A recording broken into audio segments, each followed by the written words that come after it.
right. Good afternoon, evening, or whatever to all of you abroad and watching this recording.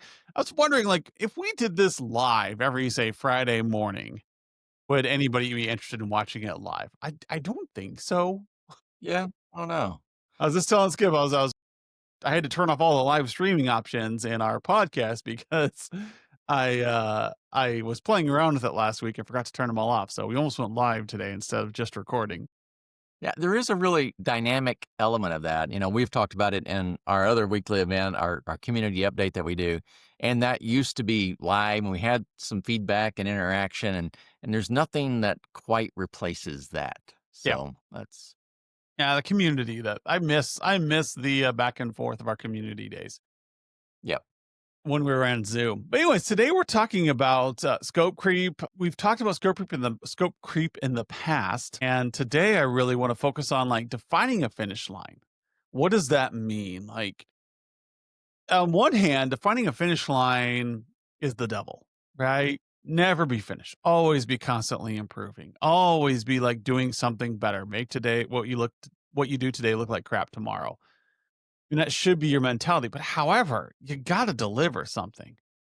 You might have the best product in the world, but if it never hits the market, you're gonna be poor. Yeah. Huh? So, this morning, or no, yesterday, one of our new prospects was signing up for our tool and started playing around with it and started sending me screenshots and like, hey, how do I do this? How do I do that?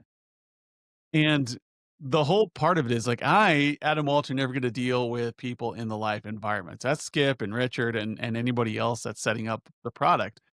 And so getting to see our product in a live environment, like, oh my gosh, that looks really good. Like that's cool.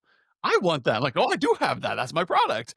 And but in my head, I'm always thinking there are like five more things I need to do before this is gonna feel right.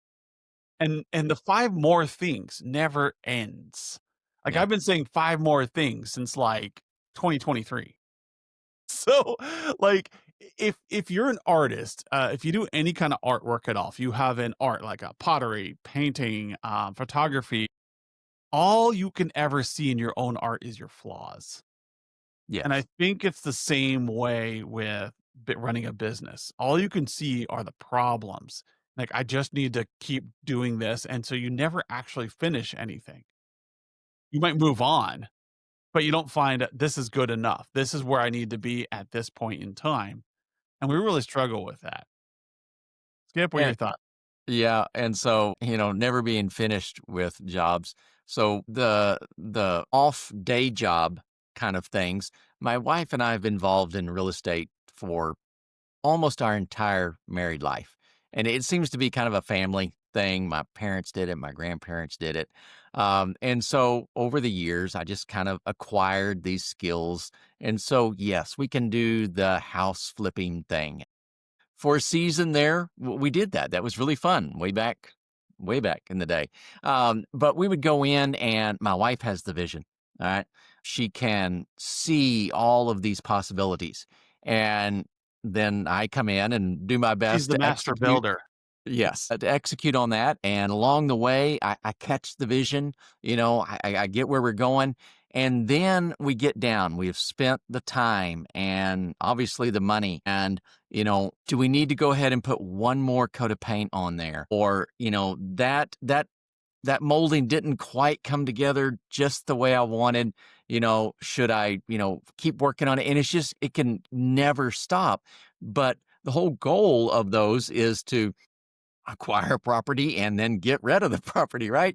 And I can't get rid of it if I'm still working in it. So you've got to define where that's at. So this idea of scope creep comes up all the time in our client engagements, and you think it's about setting the expectations that you think they're looking for, and that's not really it. I think there's so much more to defining that finish line. What is it you want to accomplish? Like, so for instance, I would like to lose weight. I'd like to lose 40 pounds.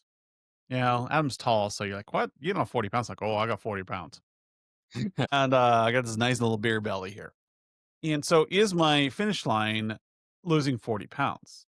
No, instead, I need to define a goal of I need to lose 10 pounds and I need to keep that 10 pounds off for at least 2 months.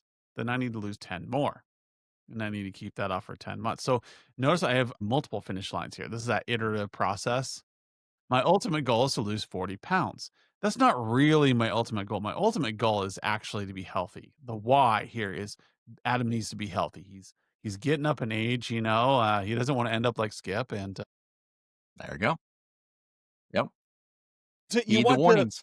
you want to say, "Hey, I saw my dad's, health fail all the way to the day he died. He just did not take care of himself. He ate terribly, he, didn't exercise, and, um, it cost him in the end."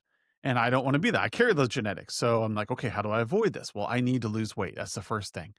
But I also need to make sure that I'm exercising on a regular basis. So I set different finish lines here, right? So I think in, running, we call them splits. What's your split time? And so I need to run a 4-minute mile. So you need a split time of 59 seconds. You need 4 laps at 59 seconds. So let's get your first lap done at 59 seconds. Okay, once you can do that consistently, let's get to the second lap at 59 seconds. So your finish line is those little tiny things. You're never done because you have to keep maintaining it. Even in business, like we're releasing software, and I think I've said this before on the podcast. The difference between a grassroots independent software company like us and a VC backed software company is that a VC backed software company starts off with a huge pile of cash and they define a finish line Mhm. and they build this thing, they go to market, and either it works or it doesn't. And so the finish line is, did this work? Did we get this ROI on this? And 1 out of 10, the answer is no. But that's okay because the one time it does pay off, the payoff is, you know, 40x. Yeah. And so what we need to do is think of our lives that way and think of our businesses in that fashion is that we need to constantly improve because in our organization, I'm sorry, to not think of our lives in that fashion, I Oh, guess yeah. I misspoke there, Okay. is that that we have a certain amount of resources today. We're going to use those resources. Either we're going to hit our goal or we're not. Versus a small independent firm does not have as much cash up front. We don't have the $5-10 million Yeah. endowment or the pile of cash or the deep pockets. So we have to think deliberately, like, okay, let's do this thing. Our finish line is going to be like 5 years down the road if we want to think of like our exit strategy as a finish line or 10 years down the road. But what we want now is to think like, okay, what can we do today to solve a problem for our customer? Well, if we can build this one thing, it'll solve a problem for 6,000 customers. We can build this other thing, it'll solve a problem for 10,000 customers. And then ask those customers, hey, do we do this right? Should we tweak this at all? And so you're constantly doing this feedback and you're doing it over months and years. And so you're building this polished product. So you can feel a product like ours where it's been polished and it's been grinded on by MSPs and clients for Mhm. years versus a VC backed one, which gets launched immediately. Yeah. And it's like, okay, well, these workflows kind of work. It's really cool, but I really wish it behaved like this. It works as long as you do it the way we want it to work. Yeah. From the software's developer, yeah. So the counter to this is that often we struggle with getting feedback and saying, okay, this feature is done. Now it's in its iterative phase. We built a Microsoft licensing widget and we released it at the end of July or early August. I can't remember the exact date, which sprint window it was in. Yeah, I And forget, it they've was all great. blurred together. And now we're in an iterate process. Now Yes. we could have said we need this thing to be perfect before we release it. And so we actually are using scope creep to our advantage in the fact Mhm. that we said, hey, this is the release. This is what it looks like. Now let's creep on that. Let's iterate on that. So let's start expanding out like all the things that we wanted, we are getting back from the MSPs like, hey, can you take out the recommendations or make them optional? Can we get it to look like this? Can I pull in this information? And so if we had done that during the build cycle, we would have never released the Microsoft licensing widget. Yeah, would still be But waiting. but now that we said we define a finish line is I need a product ID and I need the number of people using it underneath or next to it. and I need the actual people using it underneath, and I need to make recommendations. That's our finish line. And people are like, but we need more. Like, no, no, no. That's our finish line. The next phase of it, now that I'm beyond that first lap, now let's see what people think about this and get feedback on what actually is going on. And this is all getting into Scrum methodology and stuff like that. I get that, people, but most of us are not Scrum masters out here. So I am doing this from an operational standpoint. We are now iterating. It wasn't perfect when we released it, but it sure did solve a bunch of problems. It did. It solved a lot of problems, and the feedback we got on it was great. And some of the other things that we were considering and talking with people about that, they're like, not so much. But it really allowed us to zero in our focus on the items that were really important. And that's ultimately what you have to do when you define these finish lines. So I think many times we get tripped up with metrics or technical details. So kind of an example there, you were saying, hey, you've kind of, the shape you have right now is not the right shape. And so you want to lose 40 pounds.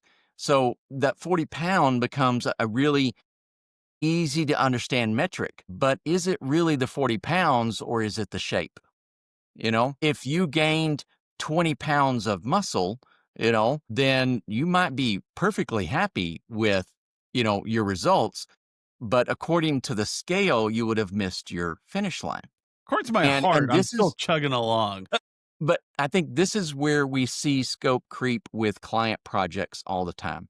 So a good portion of my history's technical work, going back a few years now, we were deploying a ton of new call manager systems, displacing old PBX systems. Really exciting times, great, transformational element in a lot of businesses. But we're rolling in with, hey, we're going to replace those old phones with these new phones. And these new phones are going to have these new features, right? And so we list those features out. And along the way, we're thinking, yeah, you've got to have new switches because we need PoE and all this other stuff. And we get to deploying this, and all of a sudden the clients are coming back going, wait, can we do this? Can we do this? Can we do this? And what they're seeing is you think they're trying to take advantage of you. You think we defined this project really clearly up front. We told them this is what we're going to do, and now they're asking for more. Well, they're asking for more now because they're seeing what it can do in their business. They're seeing how being able to transfer a call to a remote staff member, or someone in another location drastically improves their business flows, right? They see the value in that and they want that. So there's two ways to approach this. One, the very iterative process, but you've got to be clear with your clients going into that. In some instances, we can kind of skip that just a little bit. And when we deploy those systems, whatever it is, we really need to zero in on the business impact. What is the client looking for? And we've got to document that. That is probably one of the most critical elements that I think we miss out on. If you poll your team and ask them technical elements about their business environments, and the requirement is you have to answer it off the top of their head, right? What model of firewall do they have? How many gigs of RAM does this server have? Random stuff. There's going to be many times when your team members, not always, but many times when they can just instantly give you that answer because they know it. All right. It's part of what they do. But when you flip that over a little bit and start asking about the business elements, you're going to get one, because we're not having those conversations very much. You're not going to get very good answers or very many answers. But even those that you do are going to be very emotive in nature. All right. I feel like they really want to do this. All right. Do you really want to run your business off of a feeling? All right. That's Hey, not the feelings best way to sell, do it. man. So, I mean, Look take at this those feelings and write Disney. them down. Get them in front of your customers. Let them agree or disagree with those feelings. And now we've got defined finish lines. So when you hit that business element, all right, regardless of the technical stuff that it took to get there, the client is going to be satisfied. And the cool part about that is there's a lot of technical elements that you think are important and you're trying to do or build support for or build out, but they don't matter to your client's business. So really that end goal, that business goal being the true target is going to help you build and scope better projects that make more satisfied customers and drastically reduce scope creep. It's a win all the way around. Yeah, and I love that what you said there. Like sometimes what you want is not what your customer wants. Like we always, or I should say, we've been talking a lot about this in our meetings lately. Is there's a way people should work and there's a way people do work, and we got to meet them in the middle so that we can bring them along for the ride. And there's a lot of people out there who are running MSPs and they're in firefighting mode all the time. They know they need to be meeting with their customers more often. They know they need to be having different conversations around strategy. They just don't have time because there's all these problems. Well, what if we got some of those problems out of the way? What if they didn't have to look up all their Microsoft licensing so that they can explain the pack state bill to their customer? What if they didn't have to review tickets with clients and show them the SLAs and stuff like that? What if all this got taken care of for you? And so now I have time. So let's solve some of those problems so we can teach people to have how to have better strategic conversations with their clients. But we had to listen to the clients and iterate. Otherwise, we're never going to be done. There's no finish line there to be had. But if we can listen to our client and say, look, I can help you. I can use your product and I can help my clients if I just didn't have to spend all day building these reports. Like, oh, cool. Let's Mhm. solve that problem for you. So now we have a finish line. Let's solve the problem of automatic report creation. Okay, we've done that. Cool. We finished it. Now, does it have everything you want in it? No, but we started the solution. We took Yes. that 6-hour process and we took it down to a 2-hour process. So how do we get that 2-hour process down to a 15-minute process? That Yes. becomes the There we next go. finish line. So now we're solving a problem for our clients. They're getting this solution in place that is then getting them to do good habits. Mhm. So we've been talking about this a lot in our meetings about scoping development, which features should we work on next, so that we're like, okay, this is a painkiller pill. Here's a vitamin. The vitamin is the conversations. It's going to keep you healthy. It's going to nurture that relationship and have long paying. It was going to pay off over the long term. But we got some painkillers. We got some opioids here that are bad for you, but they're going to solve the pain point you have right now. And while you're feeling better, we can now get you on the treadmill. We can now get you doing some good habits and we Oh, can solve those problems. So you're getting opioids and painkillers at the same time. Or so not yep. painkillers, you're getting Yep. vitamins and opioids Vitamin. at the same time. And so that's the trick, right? Is that when you're defining finish lines, you might be defining a finish line that helps your customer get to the next stretch of their journey, not to the end of their journey, but you're helping them finish. Like, okay, you no longer have to deal with this issue. That's a finish line. You've now hit the 59-second mark in your run. You know you can do it once. Now we got to figure out how to do it 3 more times. What's our next finish line? Lap two. And so that's how the iterative process helps us. And so, but if you constantly say, I need to get here, and you're like, oh, and you keep scope creeping it, you'll never get to a finish line. And that's just disheartening. It is. And trying to set those huge and perhaps unrealistic, many times unrealistic finish lines and working towards those in an all or nothing methodology, the payout might seem big, but what you probably might miss along the way is that iterative gains as well. So if you're able to, like your little analogy there earlier, if we take a process that used to take 6 hours and now we've reduced it down to 2 hours, all right, your goal may be 15 minutes. So yes, we missed the mark, all right. 2 hours is not 15 minutes. But if we did hit the 2 hour mark, you now have 4 hours back times however many times you do this, in any given cycle. That's gain. That's progress. And so don't miss out on those iterative gains. They may seem a little small sometimes, or they may not be your big mark, but they're still a gain. And that's Yeah. important. Yeah. Finish lines along the journey. Like think of it in terms of splits if you're a runner, or think of it in terms of legs of a journey if that helps you out if you're a hiker. What we want to be able to do is succeed and say, oh, wow, I finished. this leg of my journey.